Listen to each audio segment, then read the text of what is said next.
ആ, സ്മിത ഹരിദാസ് സർഗലാവണ്യം ഒഴുകുന്ന കവിതകളിലൂടെ പ്രേക്ഷകരെ അന്താളിപ്പിക്കുന്ന കവിയത്രി.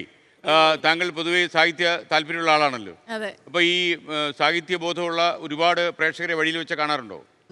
ഉണ്ട്. അവരെന്തൊക്കെയാ പറയുന്നത്? മര്യാദയ്ക്ക് പണി നിർത്തണമെന്ന്? അല്ല, ഈ പണി നിർത്തണം എന്നല്ല, പക്ഷെ എന്റെ കവിതകളൊക്കെ അവർക്ക് ഇഷ്ടമാന്ന് പറയാം. കാവ്യാലാപനം തുടരണം എന്ന് പറയും. അത് പറയും. അപ്പോൾ ഇടുക്കിയിലെ ഒരു ദേവിക, എനിക്ക് തോന്നുന്നത് നിങ്ങൾ ഒരു മൂന്നാർ വഴി ഒരു ബസ്സിൽ ഒന്നിച്ച് സഞ്ചരിച്ചിട്ടുണ്ടെന്ന് ഞാൻ മനസ്സിലാക്കുന്നത്. ദേവിക ഒരുപാട് പേരെ കാണുന്നല്ലേ, സ്മിതയ്ക്കൊന്നും ഓർമ്മിക്കാൻ പറ്റത്തില്ല, എത്രയോ ആൾക്കാര്. അപ്പൊ ദേവിക സംസാരിക്കുന്നു. Speaking from Idukki. നമസ്കാരം, എൻ്റെ പേര് ദേവിക. ഞാൻ 24ന്റെ സ്ഥിരം പ്രേക്ഷകയാണ്. എനിക്ക് ചോദിക്കാനുള്ളത് സ്മിതയോടാണ്. വാർത്ത വായിക്കുന്നതിനോടൊപ്പം തന്നെ കവിത ചൊല്ലണ കേട്ടിട്ടുണ്ട്, ഫേസ്ബുക്കിൽ കാണാറുമുണ്ട്. ശ്രീകണ്ഠൻ സാറിനെ കുറിച്ച് ഒരു കവിത ചൊല്ലാമോ? ചൊല്ലണം. അതാണ് അതിന്റെ കാര്യം. ആരാധിക ചോദിച്ചാണ് ചൊല്ലണം. ഓക്കെ. അല്ല, പേര് ആവണമെന്നില്ല, ഒരു പുരുഷനെ. നിസ്തുല നിന്നെ നീ അങ്ങോട്ട് അത്രയ്ക്ക് ഉയർന്നിട്ടില്ല. എനിക്കല്ല, ദേവികയ്ക്ക്. ദേവിക ചങ്ങമ്പുഴയുടെ കവിതയാണ്, രമണനിലുള്ള വരികളാണ്. അപ്പൊ സാറിനെ കുറിച്ച് പലപ്പോഴും നമുക്ക് എല്ലാവർക്കും തോന്നാവുന്നതാണ്. നമ്മുടെ ഒരു കുടുംബം പോലെയാണ്, നമ്മുടെ കുടുംബത്തിലെ നാഥനാണ് സാറ്. പലപ്പോഴും ഇപ്പൊ ഇങ്ങനെയൊക്കെ തന്നെ നമ്മൾ വന്ന് നിൽക്കുമ്പോഴും പല എന്നെ അനാഥനാക്കരുത്. ഇല്ല, ഞങ്ങൾ ഒരിക്കലും ആക്കില്ല. ഒരിക്കലും ആക്കില്ല. നമ്മൾ ആ ഒരു വികാരത്തോടുകൂടി അത് തന്നെയാണ് ദേവിക. ഇപ്പൊ നമ്മൾ കവിത ചൊല്ലുന്നു, അതിന്റെ 2 വരിയാണത്. നിസ്തുല നിന്നെ നീ ആയിട്ടു കാണുവാൻ അത്രയ്ക്കുയർന്നിട്ടില്ല അന്യരാരും.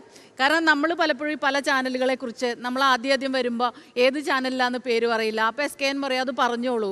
ഇപ്പം നമ്മൾ കവിത ചൊല്ലുന്നു, ചൊല്ലിക്കോളൂ.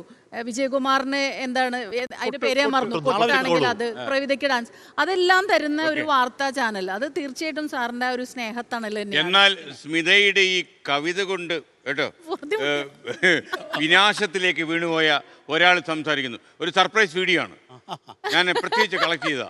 അമ്മയായിരിക്കും.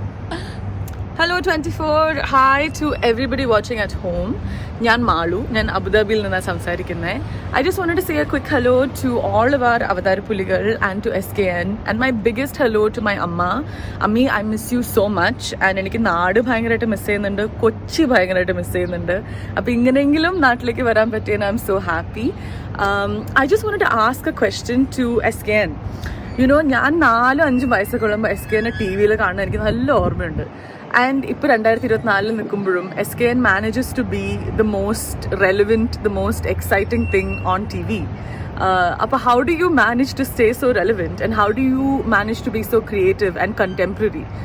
ഇപ്പോൾ ഉള്ള ചെറിയ പിള്ളേരെക്കാളും ഒക്കെ way more ahead of the curve ആണ് SKN's ideas and concepts. How do you manage to do this? I'm just very curious. And yeah, see you all very soon. This is Abu Dhabi.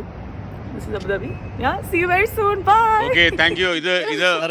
ഇത് മാളു എന്ന പെൺകുട്ടിയാണ്. സ്മിതയായിട്ട് ഒരു ചെറിയ ബന്ധമുണ്ട്, മകളാണ്. ഈ മാളു, അതായത് സ്മിതയുടെ മകൾ ഇപ്പൊ ചോദിച്ചത്, ഗോപി ഞാനും ആഷ്മിയും ഒക്കെ ഞങ്ങൾ ചിലപ്പോൾ ഇങ്ങനെ പറയാറുണ്ട്, സാറിന് ഇതെങ്ങനെ പറ്റുന്നു? പ്രൊമോട്ടഡ് കാര്യം ദീപക് തരമടത്തെ ഞാൻ പ്രൊമോട്ട് ചെയ്തു.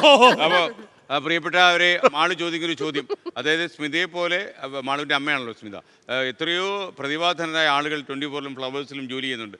അവരുടെ കരുത്തിലാണ് നമ്മുടെ മുന്നേറ്റം. ഇതൊരു സംഘടിതമായ നീക്കമാണ്. ഉത്സാഹ കമ്മിറ്റിയുടെ അധ്യക്ഷ സ്ഥാനത്ത് ഞാൻ ചിലപ്പോൾ കയറിയിരിക്കുന്നു മാത്രമേ ഉള്ളൂ.